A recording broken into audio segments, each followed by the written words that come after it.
From getting inhuman comparisons from his teammates like Lonnie Walker, to him giving the greatest 20th season that the NBA has ever seen. Here's why LeBron James is a living robot. Yeah, Lonnie's dumbfounded at what LeBron's been up to. The Lakers guard joined the franchise in 2022, so his experience of playing alongside LeBron hasn't been an extensive one, but he's already picked up on many things that he's seen from the King. And to put it simply, he thinks a better name for him would be Robot rather than King. Lonnie talked about how he still finds it absurd 1 year later to see LeBron being the first in the gym, long before anyone comes in, already working up a sweat by the time others come in. If anyone's looking for the secret to James's greatness, well, it seems Lonnie's let us in on a big one. The shooting guard explained how James isn't just working hard on staying fit, but his love for the game is such that he's rewatching old games, analyzing mistakes, and things that could be improved upon. What's ridiculous about all this for Walker is how LeBron is in his year 20, and he still wants to get better. That hunger is what sets him apart from the rest. The 24-year-old's only been around for a season, but he believes that he's already learned so much from the GOAT. He added how you could very easily walk to a bucket, and all you have to do is listen to LeBron's advice. Look, no one ever had any doubts over his b-ball IQ. What this little story tells us is that he's willing to impart that wisdom to his teammates, and that's truly greatness. Walker discussed how LeBron dissects plays effortlessly, and was stunned because of his ability to know the game inside and out. The insane part is, it's not just the Lakers as we saw in his pregame interview against the Grizzlies. Apparently, LeBron can give you a lowdown on all 30 teams in the NBA, discuss their weaknesses, strengths, and plays. I see why he's being called a robot. This isn't normal. Yet Lonnie's not the real person to pick up on this LeBron trait. Does anyone remember Magic Johnson's interview with Jimmy Kimmel? If you don't know what I'm talking about, you need to tune in and see that video ASAP. Basically, it's a short account of how Magic recruited LeBron to the Lakers, and it's a fascinating insight into how the mind of a four-time champion works. Magic said that when he got to LeBron's place to talk about the Lakers and basketball in general, the King ended up dissecting the Lakers in so much detail that it put Magic to shame. See, LeBron knew everything that he wanted from this marriage of convenience, and that's exactly what attracted Johnson, who, well, didn't need much convincing. I mean, he was the one at LeBron's place trying to get him on the roster, but Magic realized in that moment just how special this fella really is, and how his brilliance extends far beyond the court. The Lakers legend discussed how LeBron knew about every player on the Lakers roster, their weakness and strengths, the plays that the coach could make with him on the team, and what he'll bring and the ways in which he could improve the Lakers. Safe to say that as far as job interviews go, it doesn't get better than this. Although his IQ isn't the only robotic thing about LeBron, it's also how he's absurdly consistent. Before I get into this deep dive, ask yourself, how many players can you name in the NBA who improve every year of their career? See, the thing is, there's a normal pattern of growth in the NBA. You get better, and then you eventually start regressing to the point where you retire.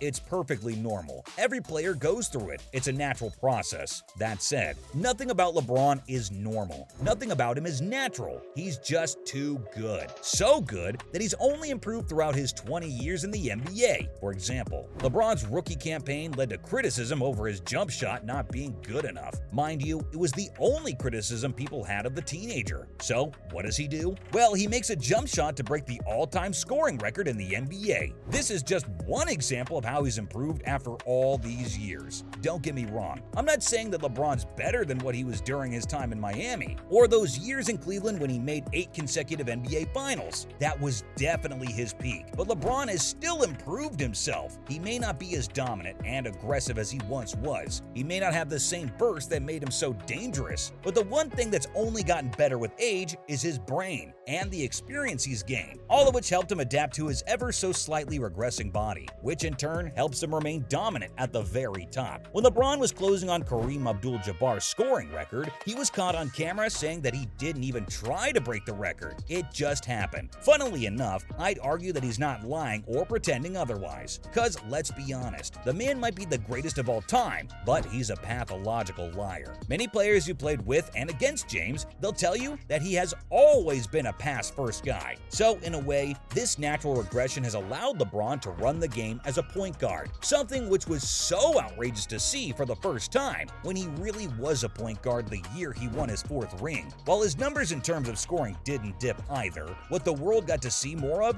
was LeBron's creative side and his insane vision. He's always been a superb passer of the ball, and you can say say that about many top players. But how many of those well-rounded superstars occupy the 4th spot among assist leaders in NBA history? And the top spot in the all-time scoring NBA record? Just the one, I presume. While his creative side came into the fore recently, don't think for 1 second that LeBron's become a less reliable shooter, cause he hasn't. Not by any stretch of the imagination. He's putting up nearly career best for scoring in the last 2 regular seasons, and that, folks, is what I call consistency. Robotic consistency. The man's practically inevitable, and he has been for 20 seasons now. Let that sink in. 10 NBA Finals in 20 seasons. He's been to more NBA Finals than 27 other franchises. Only the Lakers, Celtics, and the Warriors have been to more. But it's this insane longevity that makes you wonder. Look, I'm not here to convince you whether LeBron is the GOAT or not. That's for the audience to decide. What we're looking at here are some facts that define LeBron's outrageous longevity. Michael Jordan was unreal, wasn't he? It seems like he played forever.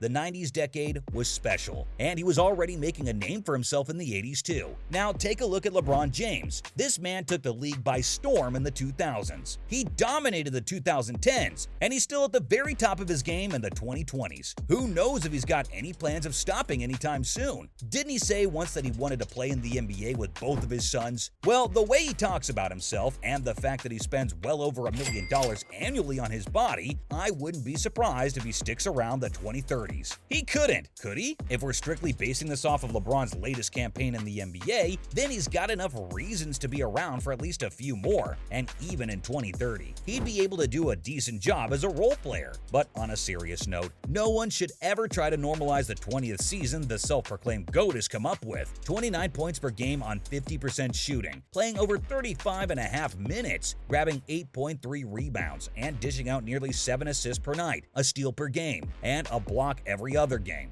These stats would put a player firmly in MVP discussions if he'd played enough games. Not that LeBron missed many, he played 56, and despite some struggles with his right foot, it didn't look like he was injured, because at one point, the 38-year-old was averaging well over 32 points per game. Now let's compare these numbers to the other greatest 20th seasons we've seen in the NBA. How about Kareem himself, huh? Kareem, the all-time scoring NBA leader up until February 2022, averaged just over 10 points per game, grabbing 4.5 rebounds per game in his 20th season. Dirk Nowitzki went a couple of points better, scoring 12 and averaging 5.7 rebounds. Kobe Bryant recorded the best individual season of any player in their 20th season. He scored 17.6 points per game while grabbing 3.7 rebounds, playing just over 28 minutes. The problem here isn't with those 3 Hall of Famers. The problem is LeBron James. His numbers are an anomaly. No one is supposed to be this good in their 20th season. At least no mere mortal. No wonder he's being compared to robots. The best part is, he's not even done just yet for his 20th season. So from recording greatness in year 20 to getting inhuman comparisons from his teammates, these were all the reasons why LeBron James is a living robot.